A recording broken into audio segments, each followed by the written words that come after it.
Hi guys, ഒരു കൂന്തൽ റോസ്റ്റാണ് തയ്യാറാക്കാൻ പോകുന്നത്.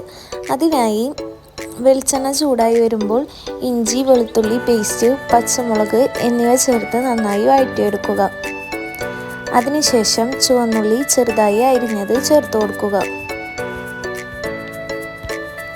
സവാള അരിഞ്ഞത് ചേർത്ത് കൊടുക്കുക. ഉപ്പ് ചേർത്ത് കൊടുക്കുക. അതിനുശേഷം എല്ലാം കൂടി നന്നായി വഴറ്റിയെടുക്കുക. സവാള വഴണ്ടതിന് ശേഷം മല്ലിപ്പൊടി, മുളക് പൊടി, കാശ്മീരി ചില്ലി, മഞ്ഞൾപ്പൊടി എന്നിവ ചേർത്ത് നന്നായി വഴറ്റിയെടുക്കുക. വഴറ്റിയതിന് ശേഷം തക്കാളി ചേർത്ത് കൊടുക്കുക. എല്ലാം നന്നായി മിക്സ് ചെയ്തെടുക്കുക. അതിനുശേഷം കൂന്തൽ ചേർത്ത് കൊടുക്കുക. എല്ലാം നന്നായി മിക്സ് ചെയ്തെടുക്കുക. മിക്സ് ചെയ്തതിന് ശേഷം കൂന്തൽ വേവുന്നതിനായി അടച്ചു വെച്ച് വേവിച്ചെടുക്കുക. അതിനുശേഷം കറിവേപ്പില ചേർത്ത് കൊടുക്കുക. റോസ്റ്റ് ഒന്ന് തിളച്ച് വരുമ്പോൾ കുറച്ച് തേങ്ങാപ്പാൽ ചേർത്ത് കൊടുക്കുക.